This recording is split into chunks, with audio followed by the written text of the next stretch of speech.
We are the Gujarat Technological University. Since its inception over a decade ago, GTU has been empowering young and curating minds to realize their true potential. Over 4 lakh inspired students are enrolled with one of the premier academic universities in India. With more than 450 affiliated colleges in its fold operating across 5 zones of the state, GTU, the International Innovative University, your place to move forward.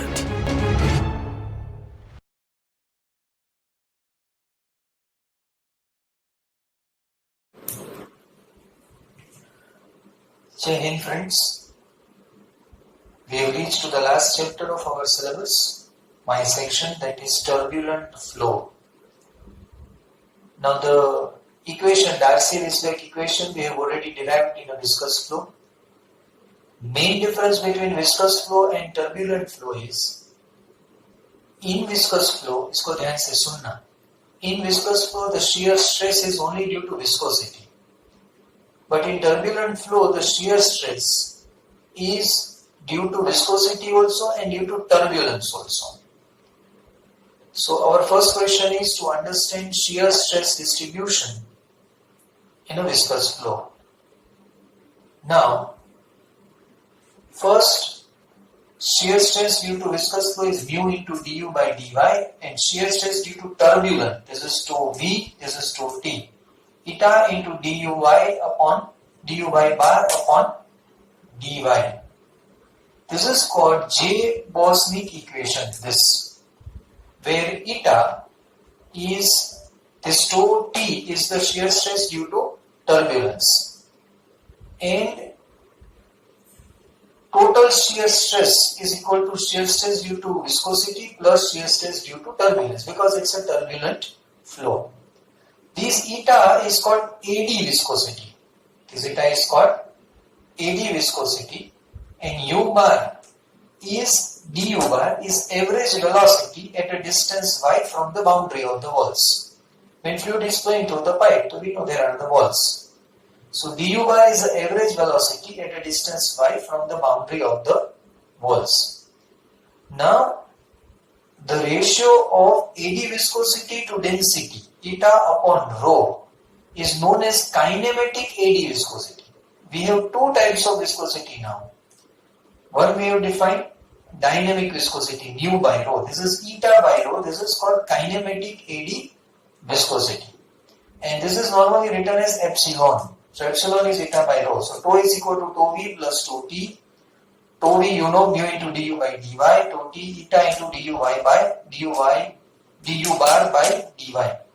If it's a laminar flow, then eta is equal to 0, because turbulence is 0. So there is no AD. So if it's a laminar flow, then eta is equal to 0.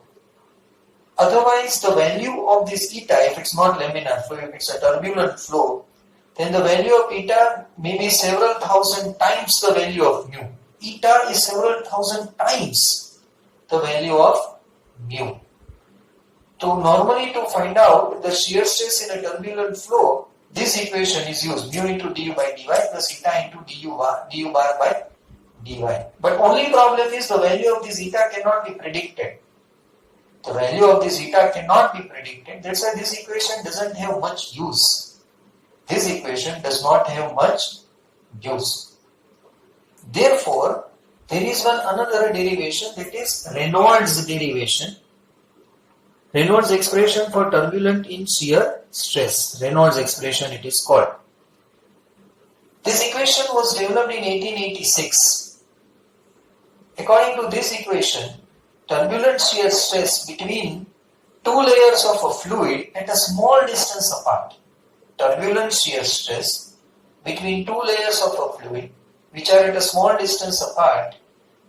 That equation is normally written as tau is equal to rho into u dash into v dash. In a laminar flow, the velocity of different particles remain constant. But in a turbulent flow, these are u dash and v dash. U dash and v dash are fluctuating component of velocity in the direction of x and y due to turbulence. Because turbulent flow, you know that the particles mix with each other. So U dash and V dash is the velocity fluctuating component of the velocity in the direction of x and y due to turbulence. Now U dash and V dash are varying. That's why we need to if U dash and V dash are varying, tau will also vary. So we have to take the time average on both the sides of the equation. We have to take time average. As U dash and V dash change, tau will change. So we have to take time average on both the sides of an equation. Now when you take time average on both the sides of an equation, then this equation will become as tau bar is equal to rho U dash V dash bar. Tau bar is equal to rho U dash V dash bar. This tau bar is called Reynolds stress, and this is the Reynolds expression for shear stress in turbulent flow. So this tau bar is the Reynolds stress. There is third theory. First theory we learned J-Bosnick equation, Reynolds. Third is Prandtl mixing length theory for turbulent shear stress. Prandtl mixing length theory. Now, turbulent shear stress can only be calculated.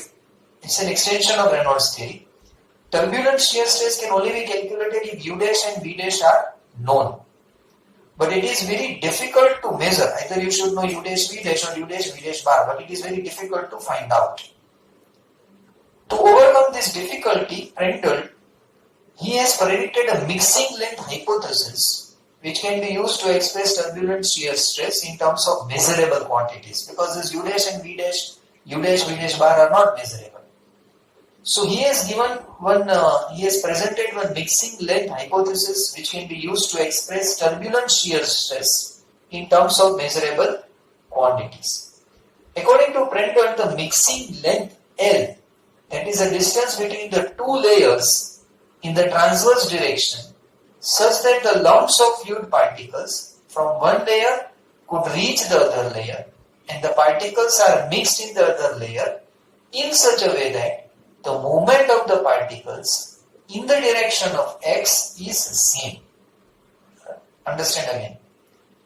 Mixing length hypothesis of Prandtl. It states that the mixing length L is the distance between the two layers in the transverse direction such that the lumps of the fluid particles from one layer could reach the other layer and the particles are mixed in the other layer in such a way that the momentum of the particles in the direction of x is same.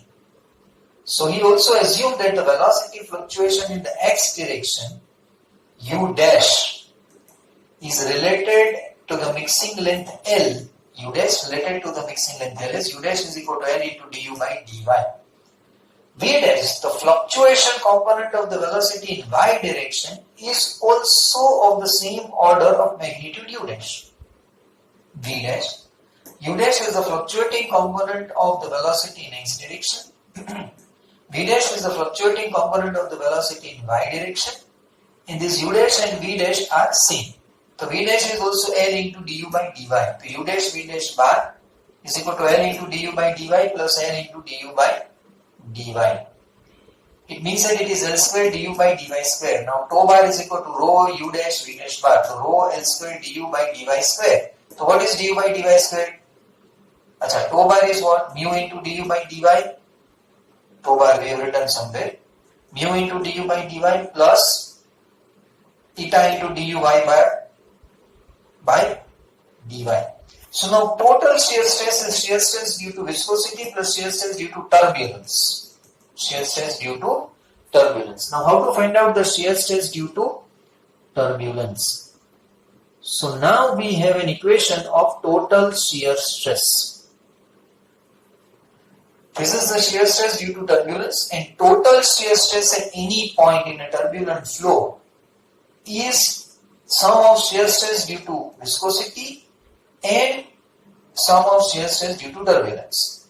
Total shear stress at any point is equal to sum of shear stress due to viscosity and sum of shear stress due to viscosity and due to turbulence. So tau bar is mu into du by dy plus rho L square du by dy the whole square. Normally the viscous shear stress is negligible. Viscous shear stress is negligible except near the boundary. If you are considering boundary of the walls, then shear stress is not negligible. We have learned in viscous flow that it is maximum. So this equation is used, Prandtl mixing length theory. This is used for most of the turbulent fluid flow problems. Most of the turbulent fluid flow problem, this equation is used. So shear stress, whenever it is asked, three theories. J-Wasnik equation, Reynolds expression, Prandtl mixing length theory. You know, after shear stress we will learn in a viscous flow. Next is velocity distribution in a turbulent flowing pipes. Velocity distribution in turbulent flowing pipes. Now, so velocity distribution when we start, before that we know that total shear stress is the sum of shear stress due to viscosity and due to turbulence. Correct? Now velocity distribution can be obtained if we have the relation between L, the mixing length, and Y. Y is the distance of the flow from the boundary. This Y is the distance of the flow from the boundary. So Prandtl assumed that the mixing length L is a linear function. L is directly proportional to Y, so L is equal to Ky. He has said that this mixing length L, the length over which it gets mixed, is directly proportional to the distance. As the distance from the walls increases, then mixing of the particles is more. So this L mixing length is directly proportional to the distance of Y from the pipe wall. So L is directly proportional to Y, so L is equal to Ky. This K is called Kármán constant and which is equal to 0.4. K is Kármán constant and which is equal to 0.4. So now, if we want to find out tau bar, then it is rho L square du by dy the whole square. Instead of L, what can we write? Ky. So rho Ky the whole square du by dy the whole square. So what is du by dy? What is du by dy? This is du by dy square. इसको नीचे ले जाओ. Tau bar upon rho k square y square. So it is under root of tau upon rho k square y square. And if you want to write down like this, first du by dy square is equal to what? Is equal to tau bar upon rho k square y square. So if you take a square root, then this is like this. Then ky outside, 1 upon ky under root tau bar by rho. Now why I have written tau 0? Instead of tau bar, why we have written tau 0? For small value of y that is very close to the boundary of the pipe. If you have a pipe, y is the distance from the boundary of the pipe. For small value of for small value of y means nearer to the boundary of the pipe, Prandtl assumed that shear stress tau to be constant and approximately equal to tau 0. Near the boundary of the wall, shear stress is constant, which is equal to tau 0. Tau 0 which presents the turbulent shear stress at the pipe boundary. So tau we have replaced to tau 0. So now in this equation, if I make under root tau 0 as a subject of equation, think what is the formula of tau 0? See, under root tau 0, tau is shear stress, so it is Newton per meter square. Density kg per meter cube. Meters cube, meter square. So Newton into meter upon kg. What is Newton? Kg meter per second square. Meter per kg as it is. Kg cancel. So meter square upon second square. It is same as meter per second. It means that under root tau 0 by rho has the same dimension as that of velocity. Again, under root tau 0 by rho. Tau 0 is Newton per meter square. Rho is kg per meter cube. So it is Newton into meter per kg. Newton is kg meter per second square. This is kg by meter, so you get meter per second. So under root tau 0 by rho has the same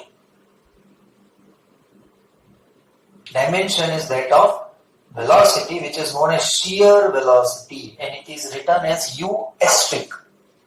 The shear velocity is written as u asterisk. So now what is our equation? Du by dy is equal to 1 upon ky into u strict, 1 upon ky into u strict. Du by dy was 1 upon ky under root tau 0 by rho, but under root tau 0 by rho is u strict, so du by dy is u strict upon ky. So what is u if you want to find out the velocity? If I want to find out the velocity, then I have to integrate this equation, du by dy. If I want to find out the velocity, then I have to integrate this. What is integration of du by dy? U, and integration of u star upon ky. So u star upon k constant, 1 upon y ka integration, log y plus c. This equation is integrated here. There is some limitation of space. So integration of du by dy is u star upon integration of u star upon ky, u strict upon ky. Integration of du by dy is u, integration of u strict upon ky, u strict upon k constant, integration of 1 upon y is log y plus c. How to find out c? If y is equal to r, these are called boundary conditions. This shows that your velocity is directly proportional to logarithm of the distance y from the boundary. Your velocity is directly proportional to logarithm of the distance y from the boundary. So this is a logarithmic relation. At y is equal to r, that is the radius of the pipe, at y is equal to r, velocity is maximum. Shear stress is maximum at the boundary, and velocity is maximum at the center of the pipe. Shear stress is maximum at the boundary, velocity is maximum at the center of the pipe. So now at y is equal to r, this u becomes u max is equal to u strict upon k plus log r plus c. Y is equal to r, u is equal to u max. So what is c? U max minus u strict upon k log r. So what is u? Place the value of c now. U is equal to u strict upon k log y plus c. What is c? U max minus u strict upon k log r. U max minus u strict upon k log r. U max, this is log, this is log. तो इसको हम अकेला कर देते हैं. U max plus u strict upon k common, log y minus log r. U max plus u strict upon k. What is k? 0.4. K. Kerman constant. 0.4 log y minus log r. Log y by r. So u is equal to u max plus 1 upon 0.4. If you do it is 2.5. 1 upon 0.4. So 2.5 u strict log y by r. This equation is called Prandtl's universal velocity distribution equation. Prandtl's universal velocity distribution equation. Right? Now some simplification of this. U max, u को इस तरफ ले जाओ, this is on this side. So u max minus u is equal to minus 2.5 u strict log y by r. This minus I want to remove. Instead of log y by r, I will write log r by y. So u max minus u is equal to 2.5 u strict log over r by y. Log r by y. Now, in this all has a log to the base e. U max minus u, this u max minus u is known as velocity defect. This u max minus u is known as velocity defect. One more thing which is possible is log to the base e, you can change to log to the base 10. Log to the base e, you can change to log to the base 10. Then what we need to do, we have to multiply with 2.3. So this 2.5, if you multiply with 2.3, then you will get 5.75. 2.5 you multiply with 2.3, you will get 5.75. So 5.75 u strict log to the base 10 r by y. If you are using log to the base e, then 2.5. If you are using log to the base 10, then it is 5.75. Okay? Thank you. Take care. Tomorrow we will learn smooth and rough boundaries. Thank you.